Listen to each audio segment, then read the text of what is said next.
নেতৃবৃন্দ সহ পিরোজপুর জেলার আমির এবং অন্যান্য নেতৃবৃন্দ এবং উপস্থিত পিরোজপুর তহবিল জামাত, আসসালামু আলাইকুম। আল্লামা দেলোয়ার হোসেন সাঈদী সম্পর্কে আলোচনার পূর্বে আমি সেই সমস্ত শহীদদের প্রতি শ্রদ্ধা প্রদর্শন করছি যারা বিগত 17 বছরে এই জালেম সরকারের বিরুদ্ধে লড়াই করতে গিয়ে আত্মাহুতি দিয়েছে, শহীদ হয়েছে। গত জুলাই মাসের 5 আগস্ট পর্যন্ত যে সমস্ত আমাদের সন্তানেরা, ছাত্র জনতা এই সরকারকে উৎখাতের জন্য লড়াই করে আত্মাহুতি দিয়েছে, তাদের আত্মার প্রতি শ্রদ্ধা জানিয়ে আমি আর বক্তব্য শুরু করছি।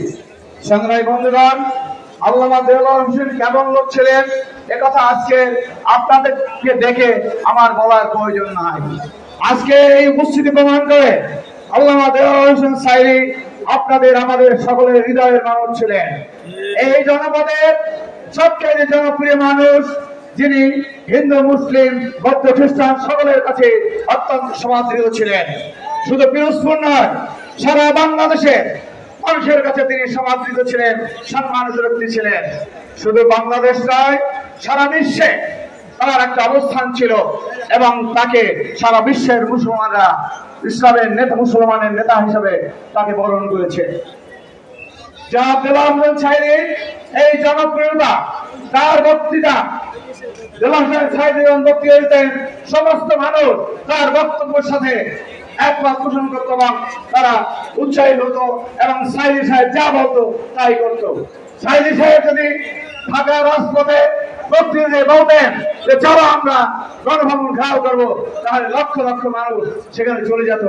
এই ভয়ে শেখ হাসিনা এই সাঈদী সাহেবকে কিভাবে শেষ করা যায়, হত্যা করা যায়, সেই পরিকল্পনায় তার মধ্যে একটি মিথ্যা মোকদ্দমা আনয়ন করেছে এবং সেই মিথ্যা মোকদ্দমা আনয়ন করার ক্ষেত্রে পিরোজপুরের কিছু কুলাঙ্গার সন্তান, আমাদের কুলাঙ্গার সন্তান, যারা এই মিথ্যা মামলা রচনা করেছে, সাক্ষী দিয়েছে, মিথ্যা সাক্ষী দিয়ে আল্লামা দেলোয়ার হোসেন সাঈদী শাস্তি দিয়েছে।